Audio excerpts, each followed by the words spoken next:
सकता है। इतनी सी सरल बात को जो न समझे फिर वह सत्संग को क्या समझे, कैसे समझे।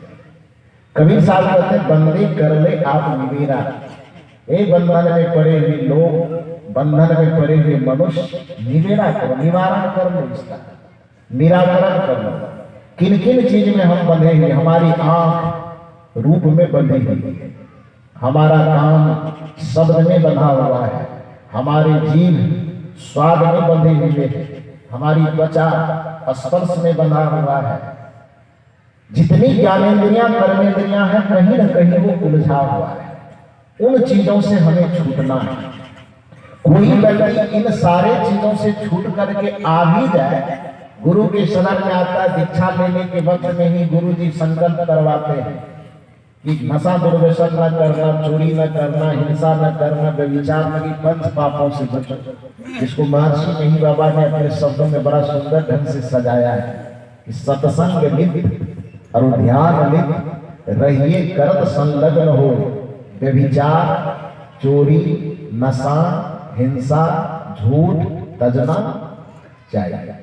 इन पंच महापापों का परित्याग करके सत्संग में अपने मन को, अपने चित्त को जोड़ो। तो जो दीक्षा लेने वक्त लोग आते हैं, मान लो कि गुरु के द्वारा ये 5 संकल्प करवाने पर किसी से छूट भी गया हो, तो यहाँ आकर के भी वह बंधन को तोड़ नहीं पाता। यहाँ पर भी एक प्रकार का बंधन है।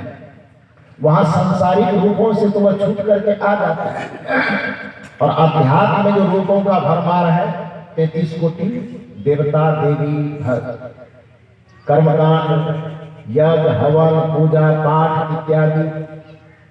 अच्छी बात है कि वो अनैतिकता से बचे रहने के लिए, कुसंग से बचे रहने के लिए, बुराई से बचे रहने के लिए आप कुछ पूजा पाठ, कुछ कर्मकांड वगैरह ही करते हैं, अगरबत्ती दिया वगैरह ही दिखाते हैं, वो अच्छा है, वो खराब नहीं है, सर्वथा खराब नहीं है। लेकिन जीवन भर उसी जगह अटके रह जाना, उसी जगह बैठे रह जाना, ये बड़ा खराब है। कबीर साहब ने कहा कि कुसंग से बचने के लिए सुसंग में थोड़ा बहुत पूजा पाठ इत्यादि का तुम आधार पकड़ते हो, इसके लिए मैं तुम्हें रोकता नहीं, मना नहीं कर रहा, लेकिन वही अटके मत रह जाए। इसके लिए कबीर साहब ने बीजक में एक पद कहा है कि थोरे थोरे थिर हो भाई, बिन थंभे जस मंदिर थमाई। उदाहरण देखिए कितना अच्छा है कि अपने मन को थोड़े थोड़े निराकार निर्गुण तत्व में जाकर के ठहरा दो, रूप से हट करके स्वरूप में ठहराओ। इसके लिए यदि तुम कुसंग चीजों से बचने के लिए, विषय वासना के तरंगों से बचने के लिए यदि पूजा पाठ, देवी देवता इत्यादि का आधार पकड़ते भी हो तो कोई गुनाह नहीं करते, लेकिन उसको पकड़े मत रहना। कैसे छोड़ना? तो कबीर साहब इसका उदाहरण देते थे, थोड़े थोड़े फिर हो भाई, बिन थंभे जस मंदिर थमाई। या कबीर साहब मंदिर का नाम लिया, मंदिर न समझ सके आप मकान समझ लीजिए, क्योंकि मकान को बनते हुए सबने देखा है, सब बनाते भी हैं और वो मकान में रहते हैं। मंदिर तो सब बनते हुए नहीं देख पाते, मकान तो सब देख रहे हैं। तो मंदिर को यहाँ मकान बनाना, एक मकान जब आप तैयार करते हैं, नीचे से दीवार जोड़ते जोड़ते जाते हैं, छत ढलाई का वक्त आता है तो क्या करते हैं? दीवार पर सीधे छत ढाल देते हैं कि छत ढालने से पहले नीचे से क्या देते हैं, उसको क्या बोलते हैं? सेटरिंग करना, ये बोलते हैं, सेटरिंग बोलते हैं। चाहे पहले जमाने में तो बांस की बत्ती का दिया जाता था, अब बांस की बत्ती वाला प्रचलन खत्म हो गया, अब वो लकड़ी का आता है, पलाई का। तो सेटरिंग आपने लगाया, जो घर आप इतना लाखों रुपए लगा करके इतनी मेहनत से बना रहे हैं, उस घर में एक एक बित्ते पर आपने बांस के खुट्टे खड़ा कर किया, नहीं किया? बांस का खुट्टा खड़ा किया।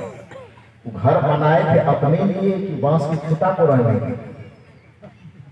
अपने लिए बनाए थे।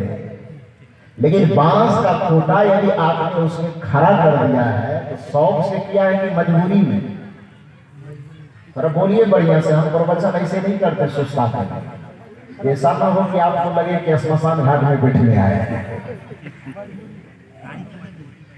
अरे सत्संग में आए तो ये चेहरा खिला हुआ रहे आपका। ये फूल सूख गया है, सूखा है ना, इन सूखे हुए फूलों को आप मंदिर में जाकर के भगवान की मूर्ति पर चढ़ा सकते हैं। इस सूखे हुए फूलों का माला महात्मा लोगों को, हम लोगों को पहना सकते हैं? नहीं पहना सकते। जैसे ये सूखा हुआ फूल देवताओं के चरण में नहीं चढ़ाए जाते, जैसे ये सूखा हुआ मुरझाया हुआ फूल महात्माओं के गले का हार नहीं बन पाता, वैसे सूखा और मुरझाया हुआ चेहरा सत्य को कभी अनुभव नहीं कर सकता। इसलिए हमेशा चेहरा को प्रसन्न रखिए, माथे को तनाव से मुक्त रखिए, दिल दिमाग को प्रसन्न रख करके तब सत्संग को सुनिए। और सत्संग सुनने आए लगता है कि कोई मर गया है, सब कुछ मुंह लटा कैसे बैठे हुए हैं, ऐसे क्यों कर रहे हैं? कुछ पूछा जा रहा है, उसका जवाब दीजिए।